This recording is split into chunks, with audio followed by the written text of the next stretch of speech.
Bonjour tout le monde, c'est la deuxième vidéo que je fais pour vous parler du programme YALI, donc Young African Leader Initiative. La première vidéo que j'avais faite, c'était pour donner des conseils à toutes les personnes qui voulaient postuler pour le programme Mandela Washington Fellowship for Young African Leader. Donc cette deuxième vidéo arrive après donc la sélection qui s'est faite maintenant dans tous les pays africains, donc les candidats sélectionnés sont connus. Premièrement, j'aimerais dire félicitations à toutes les personnes qui ont été choisies. La procédure a été hyper longue, elle a été très éprouvante, je le sais. Et donc, vous êtes 1000 à avoir été choisis certainement parmi plus de 10 ou 20 000 personnes à travers le continent. Donc, félicitations à toutes les personnes qui ont été choisies. Cependant, ce n'était que la première étape du programme. La seconde étape, donc la plus intéressante et la plus sérieuse, commence maintenant parce que vous devez vous préparer avant de partir aux États-Unis. Et donc, ce sont mes conseils par rapport à mon expérience YALI. J'ai essayé de monter 10 petits conseils à vous donner pour que vous puissiez vivre votre expérience YALI de la manière la plus intéressante qui soit. Sur les 10 petits conseils qu'on vous donnera aujourd'hui, on commencera par le premier. Le premier conseil concerne l'information. Avant de partir pour votre université, que vous connaissez d'ailleurs déjà parce que vous avez déjà reçu des mails d'orientation, il faut premièrement vous informer sur l'université dans laquelle vous allez. C'est très important d'avoir les informations sur cette université pour savoir où elle est située, avoir un petit peu une idée du paysage, une idée de son emplacement, une idée de l'équipe, des programmes et tout ce qui s'y fait. Quand vous avez du temps libre, avant de voyager, commencez à chercher des informations sur votre université.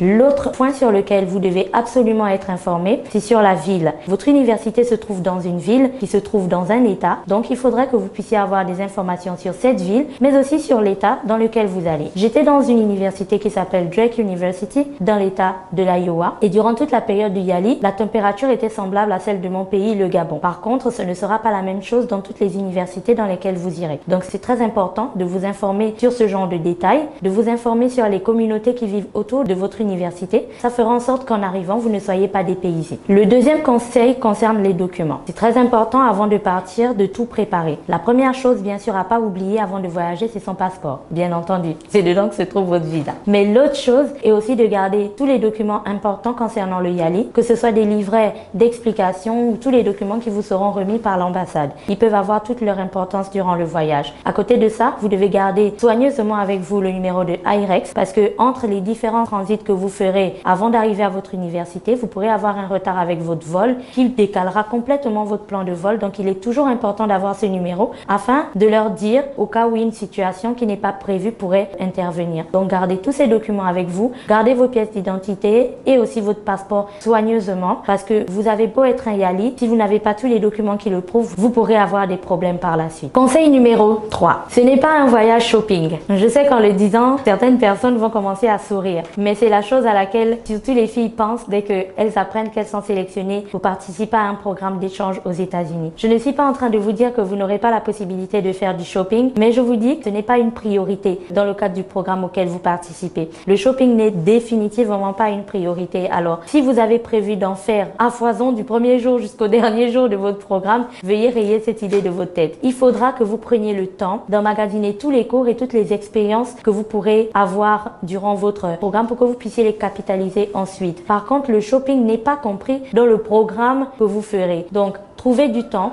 pour vous concentrer sur vos cours, pour vous concentrer sur vos échanges professionnels et culturels. Et quand il y a un tout petit temps, concentrez-vous sur les achats que vous pourrez faire. Mais mon conseil serait de le faire vers la fin du programme parce que comme je l'ai dit au départ, ce n'est vraiment pas une priorité. Lorsque vous ferez vos bagages pour voyager, veuillez à bien choisir les vêtements que vous mettrez dans votre sac. Comme on l'a dit précédemment concernant les informations sur la ville dans laquelle vous allez, sur votre état, mais aussi sur votre université, il est primordial de savoir la température qui y prévaut. Vous aurez besoin de différents types de vêtements. Des vêtements pour des sessions normales, détente, des vêtements pour des sessions officielles et des vêtements pour des cours. On va passer de casual, business casual ou casual.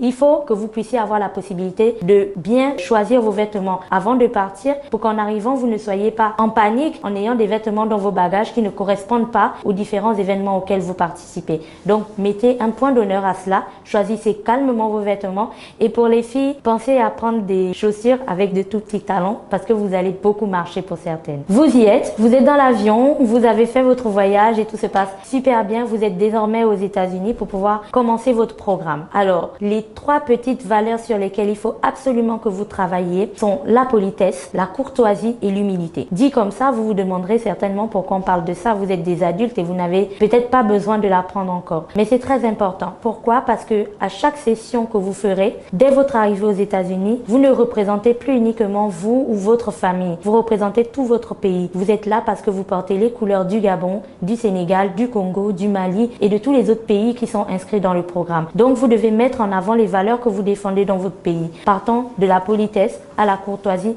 mais aussi à l'humilité. Gardez à l'esprit que tous les candidats, tous les participants de ce programme ont été choisis avec la même procédure que la vôtre. Donc, ils valent autant de choses que vous. Pour certains, même beaucoup plus, et vous allez le découvrir. Donc, apprenez à être humble parce que c'est quand on est humble qu'on apprend beaucoup plus des personnes qui sont autour de nous. Vous allez vivre dans des appartements avec d'autres personnes venant d'autres pays, des gens que vous ne connaissez pas du tout. Vous allez être obligé de vivre donc dans des espaces assez petits, des campus d'université, avec des personnes que vous rencontrerez pour la première fois. Il faut pouvoir dépasser ses appréhensions, dépasser ses idées reçues et aller vers l'autre en essayant d'en apprendre beaucoup plus. Il faut apprendre de la personne qui partagera votre appartement. Il faut apprendre de votre roommate parce que durant toute la période du programme, cette personne va partager le même appartement que vous. Vous allez vous voir tous les jours, vous allez vous parler tous les jours. Alors c'est à vous de choisir si votre expérience YALI va être un beau rêve ou si alors votre expérience YALI va être un cauchemar. C'est à vous de choisir, donc il faut absolument que vous puissiez mettre de côté toutes vos appréhensions et vos idées reçues, que vous appreniez à connaître la personne qui va passer tout ce séjour avec vous, ces 6 semaines, mais aussi que vous appreniez à connaître chacun des membres de votre groupe YALI qui se trouve dans votre université, parce que croyez-moi, chacune de ces personnes a une richesse que vous gagnerez à apprendre. Le 5e conseil concerne les cours et les relations professionnelles. Alors, on va respirer 1 minute et j'aimerais que vous repensiez à toute la procédure que vous avez traversée pour en arriver là. Il y a eu tout le document de candidature à remplir, il y a eu les interviews à l'ambassade, il y a eu tout de long temps d'attente afin que vous puissiez savoir si vous étiez prêt ou non et si vous étiez sélectionné pour le YALI. Vous avez passé toutes ces étapes et vous y êtes. Vous êtes aux États-Unis et vous allez participer à ce programme qui a été designé spécialement pour vous. Alors parlons des cours et des relations professionnelles. Lorsque vous avez fini de regarder tout ce parcours que vous avez fait, pourquoi êtes-vous venu aux États-Unis? C'est la question que vous devez vous poser. Le programme est hyper difficile. Physiquement et mentalement, il est très éprouvant. Alors à certains moments, vous serez fatigué. À certains moments, vous n'aurez aucune envie de vous lever le matin. À d'autres moments, vous n'aurez aucune envie d'aller serrer des mains ou de faire des sourires. Mais ce que je voudrais, c'est que vous gardiez à l'esprit ce pourquoi vous avez fait ce programme. Pourquoi vous avez décidé de candidater. Pourquoi vous avez fait ce long voyage. Partant de vos pays, il y a certaines personnes qui feront 24 heures de vol. Partant de votre pays jusqu'aux États-Unis. Pourquoi vous avez fait tout ça? La réponse sera parce que vous êtes conscient au fond de vous que vous avez beaucoup de choses à apprendre. Alors le programme ne fait que 6 semaines. Prenez les 6 semaines et concentrez-vous exclusivement sur ce que vous êtes venu faire aux États-Unis. Apprenez, suivez les cours avec intérêt, avec passion et avec enthousiasme. Et surtout, chaque personne que vous rencontrez, intéressez-vous à ce qu'elle fait. Gardez à l'esprit que, comme je le disais au préalable, ce programme a été spécialement designé pour vous. Chaque personne que vous rencontrez, vous la rencontrez pour une raison bien précise. Alors essayez de capitaliser tout ça et de tirer profit de ça. Conseil numéro 6, les rencontres culturelles. Il n'y aura pas uniquement de cours ou de rencontres professionnelles. Il y aura aussi beaucoup d'échanges culturels avec les communautés qui vivent autour de votre université. Vous allez avoir des rencontres avec des communautés religieuses, avec des organisations non gouvernementales, avec des associations. On compte beaucoup sur vous pour être volontaire parce que vous allez faire beaucoup de services communautaires. Il faudrait que vous puissiez être l'exemple et la matérialisation de la légendaire Afrique où tout le monde vient sur un continent où tout le monde est accueillant et tout le monde est très gentil, mais surtout tout le monde est respectueux. Il faut être respectueux de ce que vous allez voir, il faut être respectueux des traditions des autres, il faut être respectueux vis-à-vis des personnes que vous allez rencontrer. Ce n'est certes pas facile, mais gardez à l'esprit, comme on le disait pour les relations professionnelles, que chaque personne que vous rencontrez a un intérêt bien particulier et surtout l'interaction que vous avez avec la communauté parce qu'elle permettra de définir et de designer chez vous ou alors de développer chez vous votre leadership. Donc il est très important pour vous de participer à toutes ces activités. Le conseil numéro 7, tenez un journal. C'est très important. C'est 6 semaines, mais c'est 6 semaines où vous aurez plein d'informations partant du premier jour au dernier jour du programme. Vous allez en avoir tous les jours. C'est un programme tellement riche que la peur est que au terme des 6 semaines, vous n'arriviez pas à conserver toutes les informations que vous allez avoir parce qu'elles viendront de partout. Alors l'astuce c'est d'avoir un journal. Chaque jour, à la fin de la journée, essayez de marquer une petite chose que vous avez retenue de ce programme. Qu'est-ce que j'ai appris aujourd'hui? Marquez-le quelque part et au terme du programme, vous pourrez ensuite passer en visuel toutes les choses que vous aurez appris du premier jour au dernier jour du programme. Ça fera en sorte que vous n'oubliez pas certaines choses qui étaient capitales pour vous ou alors que vous omettiez des choses que vous aviez promis ne jamais oublier. Vous êtes des êtres humains et croyez-moi, il y a plusieurs choses que vous allez oublier. Donc il est très important de tenir un journal et qui sait, peut-être que ça pourrait être la base d'un livre que vous écrirez plus tard. Conseil numéro 8, Washington. 6 semaines, ça peut paraître très long, mais c'est très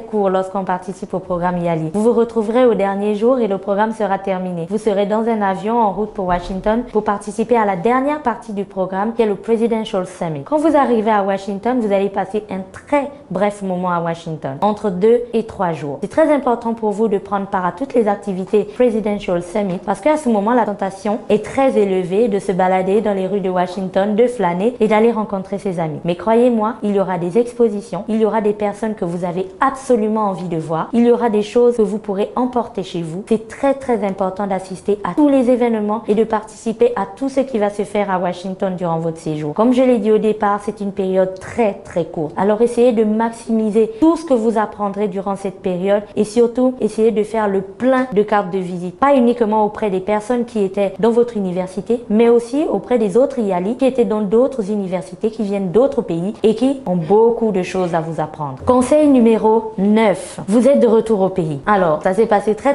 vite comme je vous l'ai dit et maintenant vous êtes dans un avion pour repartir chez vous. Vous êtes arrivé chez vous, vous avez passé une très belle expérience, vous êtes content et vous vous demandez comment vous pourrez faire pour garder tout ça. La première chose à faire est de communiquer. Il faut que vous commenciez à faire un bilan de votre voyage, un bilan de ce que vous avez appris et comme je le disais précédemment, ce journal vous aidera. Ensuite, il faut communiquer. Il faut communiquer par rapport à votre expérience YALI. Il faut le marquer dans le journal, communiquer, utiliser tous les médias que vous pourrez avoir, utiliser tous les canaux que vous avez à votre disposition. Ça peut être la télé, la radio, le journal papier ou même les réseaux sociaux. Utilisez tout ce que vous pouvez trouver pour vulgariser l'information auprès des jeunes de votre pays. Parce que si vous avez eu la chance de participer à cette édition du Young African Leader Initiative, il y a des jeunes qui attendent pour y participer et il y en a d'autres qui ne peuvent plus y participer. Donc, essayez de faire en sorte que votre expérience soit bénéfique pour vous, mais aussi pour les autres. 10e conseil et le dernier, gardez le contact. Il est très important de garder le contact. Premièrement, avec les amis YALI que vous vous serez fait dans votre université, dans votre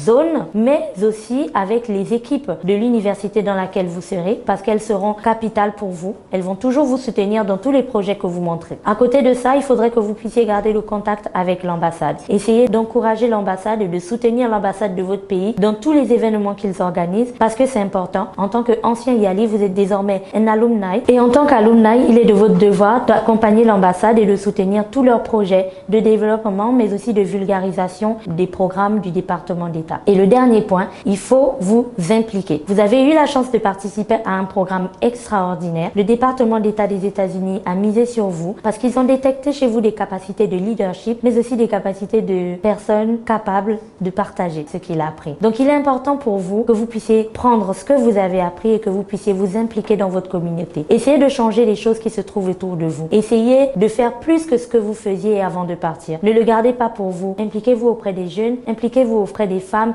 impliquez-vous auprès des différentes couches de votre communauté vers lesquelles vous vous sentez beaucoup plus à l'aise. Montrez que vous avez appris quelque chose, que vous avez changé et que définitivement vous avez pris la décision de faire partie des jeunes qui changent les choses dans votre pays. Si comme moi, vous respectez tous ces petits conseils, je suis certaine que vous aurez une très belle expérience. Après, il faudrait que vous gardiez en tête que les expériences YALI sont différentes d'une université à une autre. Mais il y a une seule chose que les YALI ont en commun. C'est à vous de décider si votre expérience sera un beau rêve, comme dans un conte de fées, ou si sera un cauchemar. C'est à vous de vous impliquer. C'est à vous de capitaliser tout ce que vous allez apprendre. C'est à vous de travailler dessus. Alors, bon voyage à tous. J'espère que vous prendrez tous ces petits conseils au mot et que vous essayerez de maximiser. Je compte sur vous pour marquer en commentaire juste en dessous pour les anciens étudiants et les anciens YALI, de marquer aussi vos petits conseils pour aider toutes les personnes qui vont participer au prochain voyage d'échange et surtout garder le sourire et profiter de tout ce que vous allez voir là-bas. Bon voyage et félicitations encore.